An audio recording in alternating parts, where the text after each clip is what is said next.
एक बार की बात है।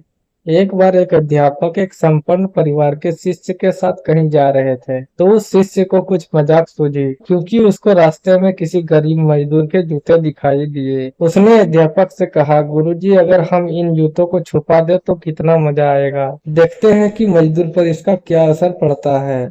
अब उसको तो मजाक सूझ रहा था, लेकिन गुरुजी ने कहा कि नहीं, गरीब इंसान के साथ इस तरह का भद्दा मजाक करना ठीक नहीं है। उसने कहा, क्यों ना हम इन जूतों में कुछ सिक्के डाल दें और देखें कि इसका इस गरीब मजदूर पर क्या प्रभाव पड़ता है।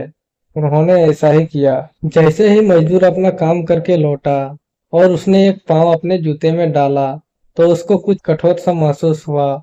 उसने अंदर हाथ डाला तो उसको कुछ सिक्के दिखाई दिए। वो थोड़ा आश्चर्य में पड़ गया। आसपास किसी को देखा तो कोई भी दिखाई नहीं दिया।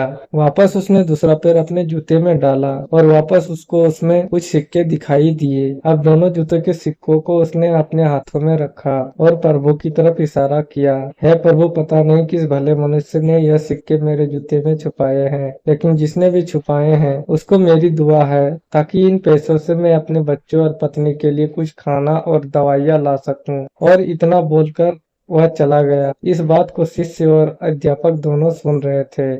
अब अध्यापक ने शिष्य से पूछा कि अब तुम मुझे बताओ कि तुम्हें कैसा महसूस हुआ, तुम्हारी पहले वाली मजाक या मेरा यह तरीका। तो उसने कहा कि गुरुजी, मैं आपसे क्षमा चाहता हूँ।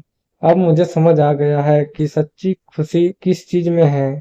जब हम किसी की मजाक उड़ाते हैं तो हमें कुछ पल का आनंद मिलता है, लेकिन इससे हमें बद्दुआ भी मिलता है। लेकिन अगर हम किसी की मुश्किल परिस्थिति में मदद करते हैं और जिसकी भी मदद हम करते हैं उसको भी नहीं पता कि हमने उसकी मदद की है, लेकिन अंदर ही अंदर हमें पता है कि हमने उस इंसान की मदद की है, यही सच्ची खुशी है।